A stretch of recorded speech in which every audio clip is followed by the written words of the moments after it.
Durante los siguientes minutos estaremos hablando de los trastornos depresivos en niños y adolescentes y nos enfocaremos en su evaluación y tratamiento. Mi nombre es Santiago Estrada, soy residente de la Universidad de Antioquia, residente de psiquiatría. Hasta hace pocos años se empezó a reconocer la depresión en esta población, en los niños y adolescentes, y aunque es un tema controversial, ya que se ha construido muchos de los criterios diagnósticos a partir de los utilizados en los adultos, existen algunas diferencias que son importantes de reconocerlas para poder llegar al diagnóstico y a aproximarnos a un tratamiento adecuado.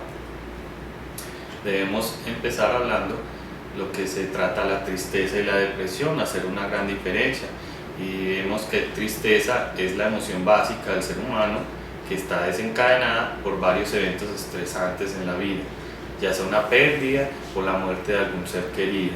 Tiene una duración limitada y remite espontáneamente.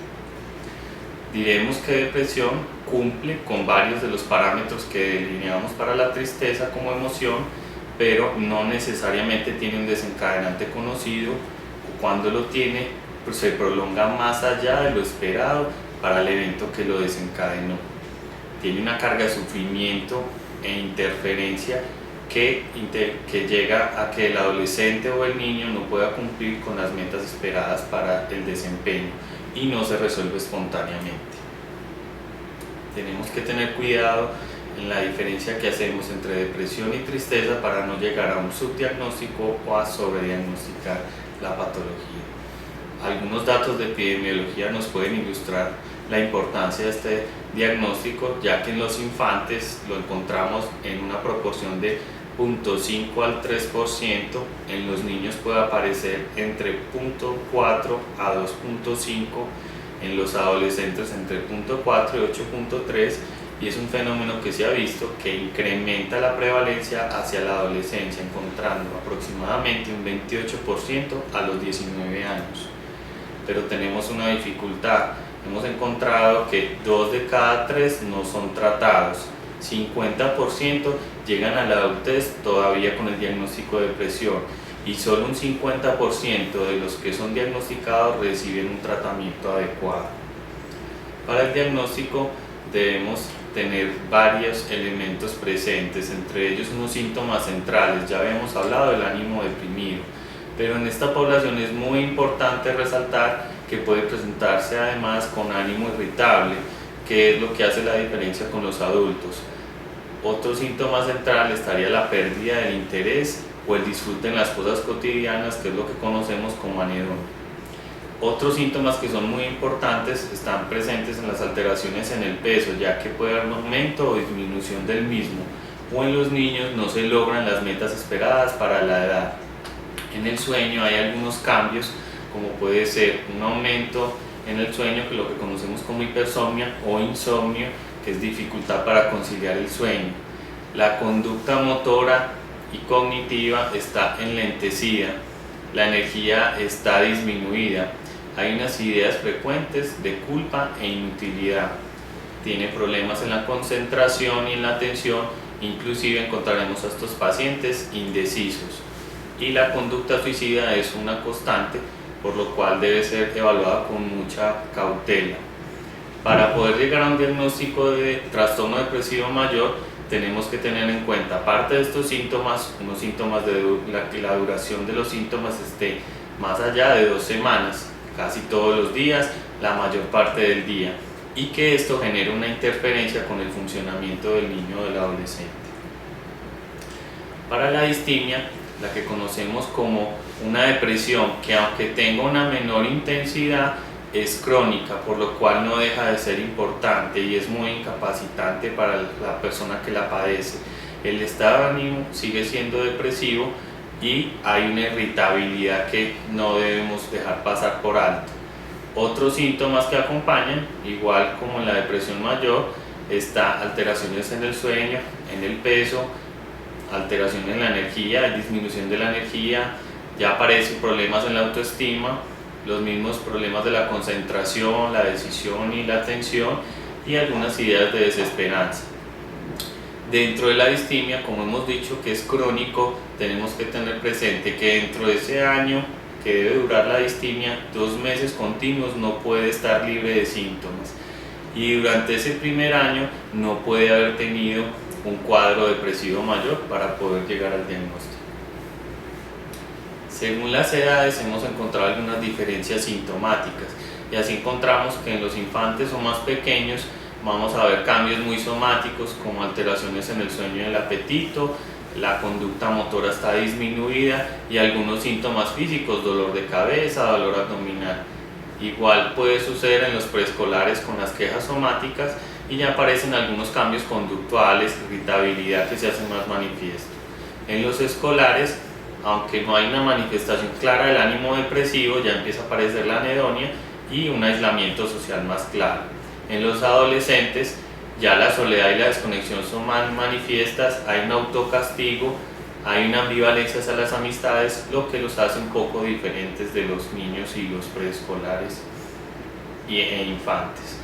En los niños hemos visto algunos sentimientos de inutilidad que pueden hacer alguna marcada diferencia. En los adolescentes, pues la hipersomnia, dificultad para concentrarse y la anedonia pueden ser muy frecuentes. Dentro de las comorbilidades no podemos olvidar que la depresión está muy de la mano con los trastornos ansiosos, pero en la etapa de adolescentes y de niños es muy importante resaltar los trastornos externalizantes, y ahí estaríamos hablando del trastorno por déficit de atención e hiperactividad, el trastorno oposicionista desafiante y el trastorno disocial de la conducta.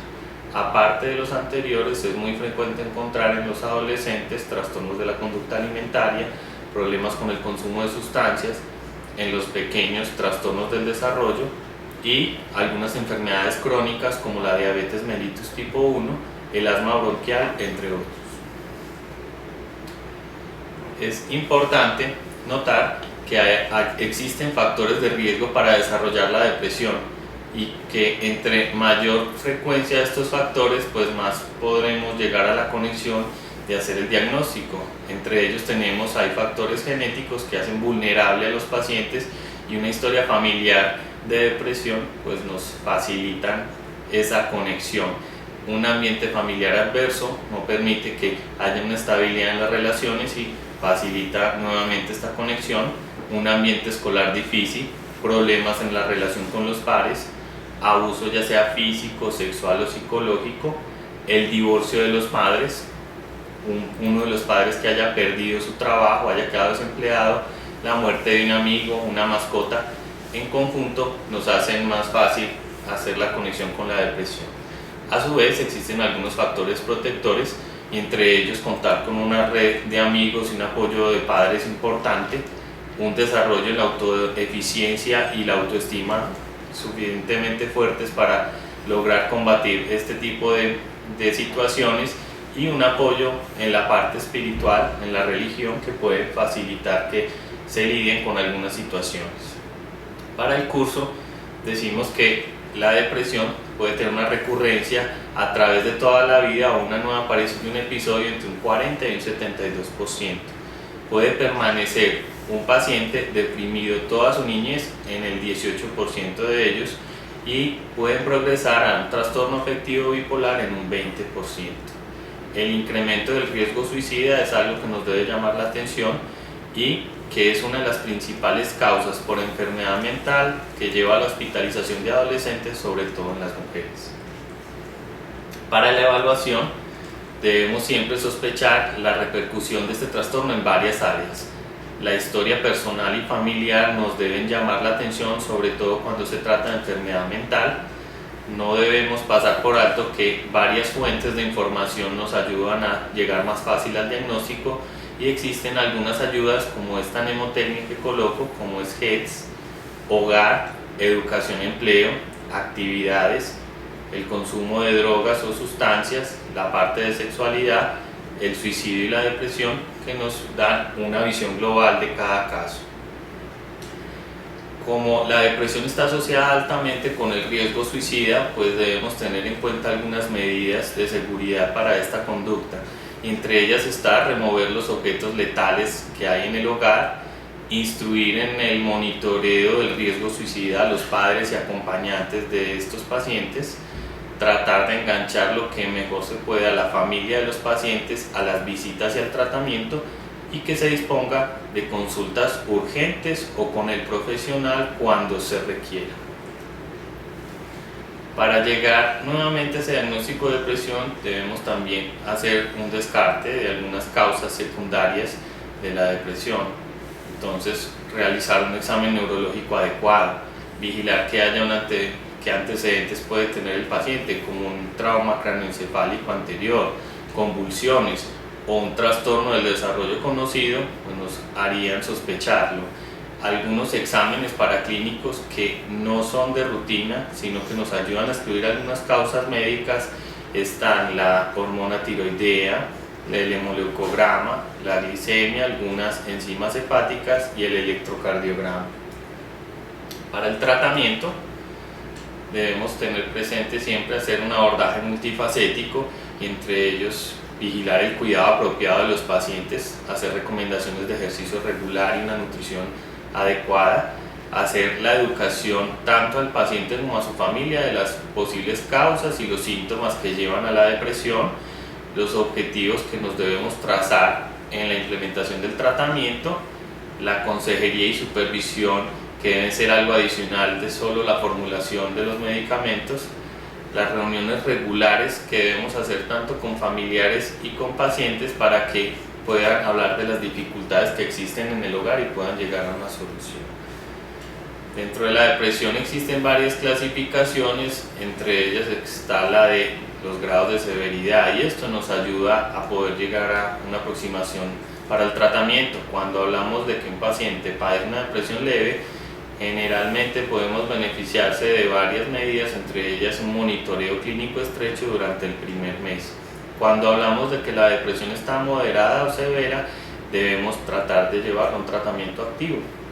La severidad, algunas condiciones que nos hacen sospecharla es cuando reúne todos los criterios que antes nombramos para el diagnóstico, cuando hay un riesgo suicida alto o con los síntomas psicóticos, ya sean alucinaciones y delirios, están presentes.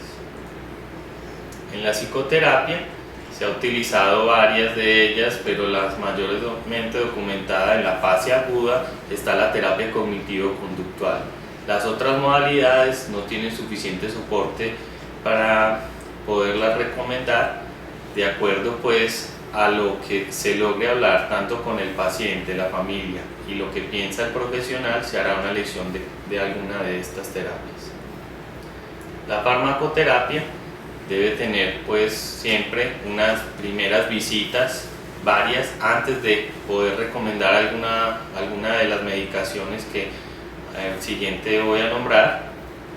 Siempre se debe escoger los inhibidores selectivos de recaptación de serotonina como una primera elección, ya que tiene una mejor tolerancia y una mayor seguridad.